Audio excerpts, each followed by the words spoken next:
Hello and welcome.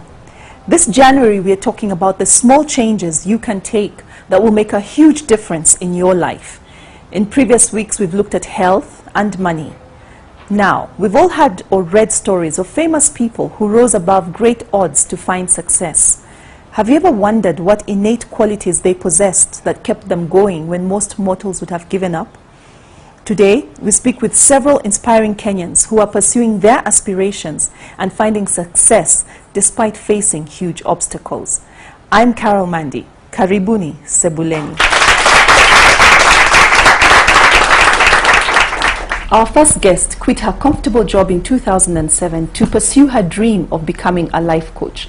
She's also a motivational speaker, a trainer, and the author of 2 books, Celebrate the Hard Times and Born to Win Teams. Welcome to the show, Irene. Thank you, Carol. It's so good to have you with us. Thank you. It's a pleasure to be here. What motivated your the title of your book, Celebrate the Hard Times? I was going through a lot of personal hard times, personal crisis, but I saw it as an opportunity, you know, to turn a crisis into an opportunity. And so instead of sitting back and feeling sorry for myself because I was going through rejection, someone had come home, paid dowry, and so we were just waiting to walk down the aisle.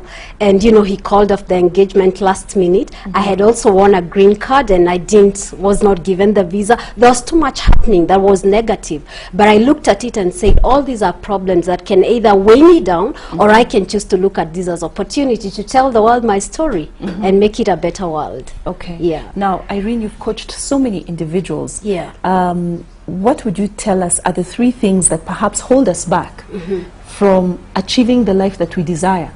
Number 1 is lack of taking personal responsibility.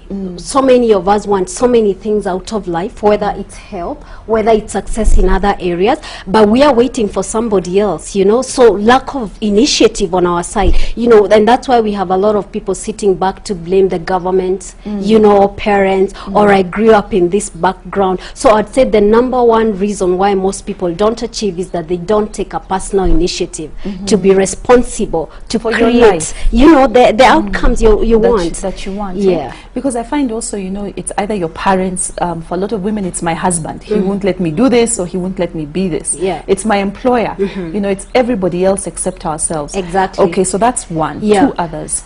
Fear. There's also just a lot of fear of the unknown. Like when I was quitting my job, I had lost so many friends because where are you going to? You're not, you mean you're actually not taking up a job with another company. Do you know what it means to start up a business? And you know, if I allowed... What if you fail? What if you fail? And if I allowed that fear to cripple me, I would still either be somewhere having this dream of being an international motivational speaker, but really not acting. So there's a lot of fear. And fear is healthy if you take it positively. But a lot of people allow fear to just hold them back. Okay, yeah. Thank you. Yeah. And the 3rd thing? I think a lack of plan, because you must have a plan towards where you want to go, and that's where life coaching comes in. That's why before I quit my job, I got a life coach, an international life coach, and he was the only person who could actually understand my dream of where I wanted to go. And so we came up with dreams, with plans and goals. When are you gonna quit? You know, what exactly are you gonna do after you quit? And that's where life coaching comes in. That's where life coach. Have a plan that you begin to implement, isn't it? Yeah. Okay, thank you, Irene. We're going to take questions or comments for Irene now from the audience. Life coaching, is it an independent career like other career? Yes, it is, and I would say it's pretty new in Kenya, but in the West it's well established, and it's beginning to pick up in Kenya, because people then realize there's still a gap. Maybe after you've gone to a counselor and a counselor is dealing with your past, what about the future? So life coaching is an independent career on itself, and you should seek to be certified if you really want to be a professional in the field. And is there any difference between life coaching and motivation?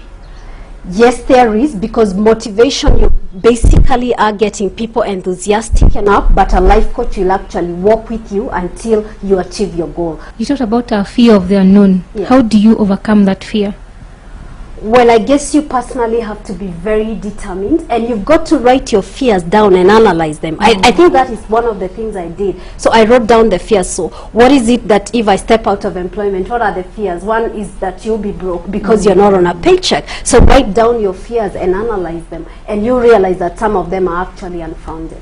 And again, to overcome fear, talk to people who have done what you're trying to do and have been successful.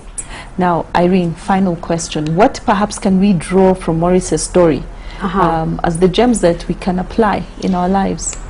I guess first of all, determination and the fact that he knew what he wanted to do. And if I can comment on the education, a lot of people ask me, where were you trained to be a motivational speaker? I didn't know of any school in Kenya that would train me to be a motivational speaker. So sometimes there are giftings and talents within people, passions that can be turned into cash, but we don't find those schools, you know, in the traditional school. So at least you've got to keep going until you find the people who can give you, you know, that professional education. So sometimes it's not all about what we learn in the traditional schools, and like Maurice is really trying to bring out that clear. Irene, I just want to maybe also take some thoughts on this from you because of the passion that we sense from these two women, you know, and how passion can encourage us in towards achieving our goals. Yeah.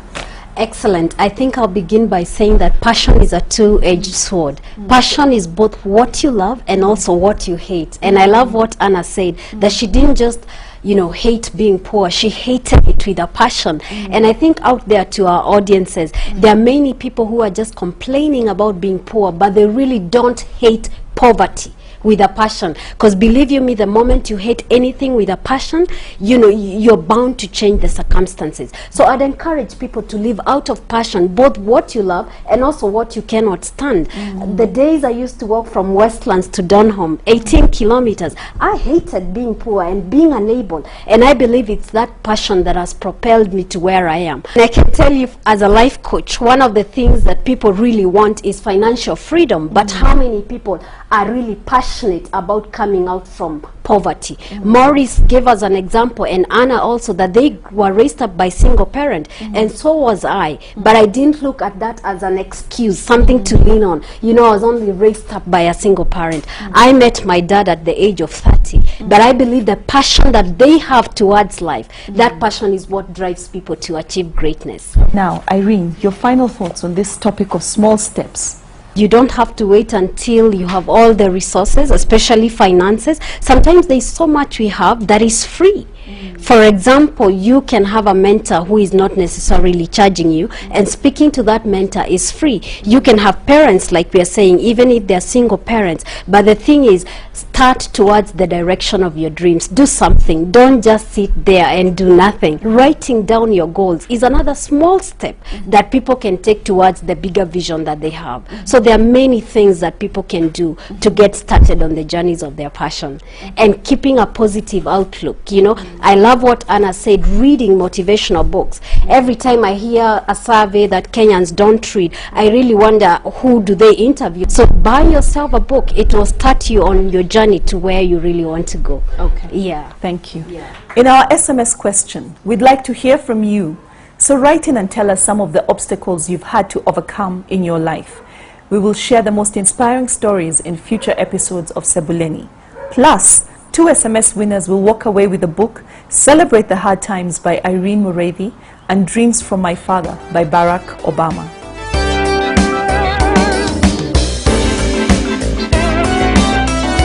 I'm inspired, aren't you?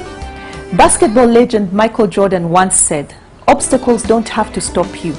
If you run into a wall, don't turn around and give up. Figure out how to climb it, go through it, or work around it." Now that's some good advice. Until next week, God bless and stay inspired.